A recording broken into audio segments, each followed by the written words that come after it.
Give it up for Queen's Own, Jordan Temple. How you guys doing? Give it up to everyone you've seen so far. Give it up to Rob, yeah? It's nice. So, I think there was supposed to be a black friend on Friends, but they died on the way to the audition. Like, they all perished on their way on some Final Destination shit.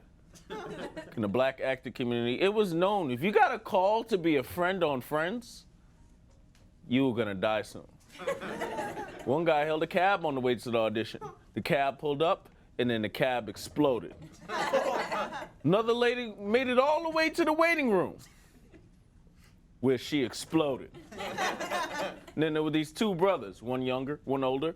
The younger brother got a call to audition. The older brother said, "No, you have your whole life ahead of you. I'll audition for Friends." That man's name was Richard Smith. And the reason why Will Smith is still with us today. That's fun. This happened to me recently. I was pulled over by the cops in the cab. Yeah, did you know they could do that? And they put on their lights, poop, and the cab driver was like, "I don't know, I think I'm good." They shine their lights in the back seat. They're like, "Oh, I'm sorry, we just want to make sure this guy's right. We've had some robberies at gunpoint tonight." It made me nervous, because like as a kid, like cops would come to my school, read books to us. But like in that moment, I felt like I was in the Dr. Seuss book that was trying to demonstrate racism to children. You know, it's just like cop I am, cop I am. I do not like black man or woman. I would not like them on a boat. I would not like them on a goat. I would not like them eating cookies. I would not like them wearing hoodies. I would not like them anywhere, to be honest, except my fantasy basketball team. They came over like, "Where you coming from?" I was like, "A comedy show." They're like, "Where you going to?" I was like, "A comedy show." They're like, "Oh, you're a comedian? Tell me a joke." I was like, "You just pull over my cab. Nigga, that's the joke." I know criminal justice system is flawed. God, I don't know if you know, right now in the United States, over 800,000 people are incarcerated for nonviolent crimes. It's messed up. I knew it was bad too when I was a kid. Like I was watching cartoons thinking, not a single Scooby-Doo villain really deserved to go to prison. Imagine that first day, villain's in there, asks the cellmate, "Hey man, what are you in here for?" And he's like, "Larceny, 12 counts of battery, murder in the first degree. You? Or me? Who I am. Chase some teens through a haunted mansion in my grandma's nightgown." And somebody's like, "Really?" And he's like, "Yeah, and I would have gotten away with it too if it weren't for some meddling kids, a talking dog, and an overly punitive criminal justice system."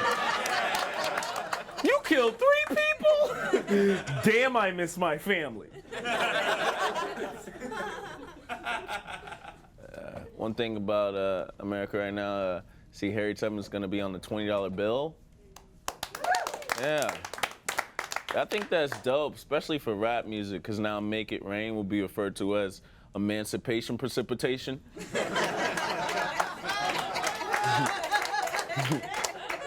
Y'all love that pun more than I love my girlfriend.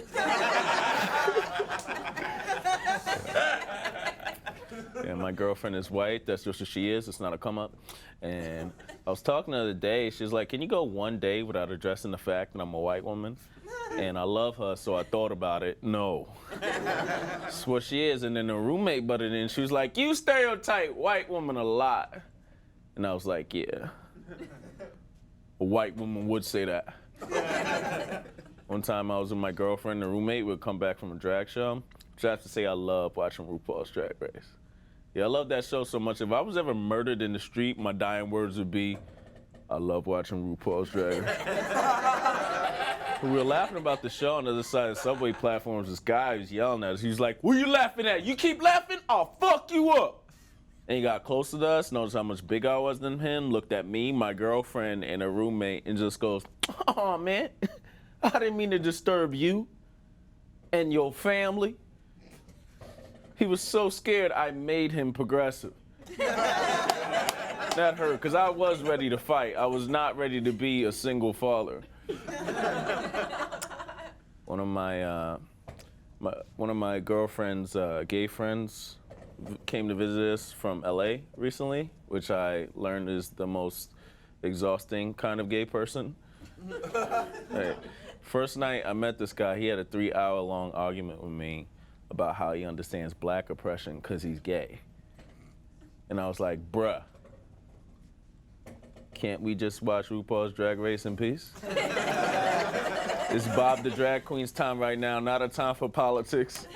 And then I sashayed myself away from that conversation. That's what I fucking did. That's fun.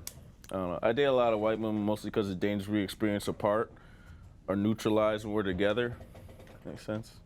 Like one time we were on the subway platform facing each other, and standing behind me, looking in her direction, was a guy that's like licking his lips. It's like putting on chapstick for way too long. She felt nervous, held my hand, felt safe. And standing behind her, looking in my direction, were 2 fully uniformed police officers. And I felt nervous, held her hand, felt safe. And then the cop started putting on chapstick. And I was like, baby, you're on your own. I am a native New Yorker. A lot of immigrants here. So many that one neighborhood alone contains the 2nd largest population for that group of people outside of their country. So you guys know in China, there are 1 billion people. And in Chinatown, there are only 2 billion. And my mom doesn't really like that joke. She always says if you don't have anything nice to say, then you're just like your father.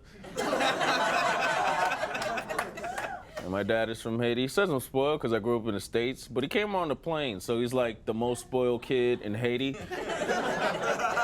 See him on the plane, stewardess comes around like, you want a pretzel? And he's like, what is pretzel? She's like, what are pretzels? Oh, they're a snack. Oh, what's a snack? It's what you enjoy between meals. Oh, what's enjoy? It's the spirit of fun. Oh, what's a spirit? It's what Dominicans say you don't have. That joke was about the geopolitics of Spirit Airlines. I didn't really grow up with my dad, so I watched a lot of Family Matters. And I love Family Matters because it was proof that black people could have things white people had, like autism. Family Matters was a show about an autistic kid who terrorized the cop and his family. They said in the theme song, it's a rare condition. Urkel had autism. Told that joke one time after the show. Guy came up to me after. I was like, that was really offensive. I was like, it's not like I called him retarded. He was like, you shouldn't say the R word. I was like, I can say the R word. Some of my best friends are niggas. Another time I told that joke, I get in trouble sometimes. There was a Q&A and this black woman goes, what are you trying to say? Black people are stupid? And I was like, no, I'm smart. I didn't say it, but she kept getting angry at one point. I was like, I'm sorry, what's your name? She's like, don't worry what my name is. Just know I do what I do. I was like, oh my God, this black woman's about to shoot up this bar basement. And it occurred to me, you know there's never been a black female mass shooter despite everything? You guys are great. I'm Jordan Temple. Thank you.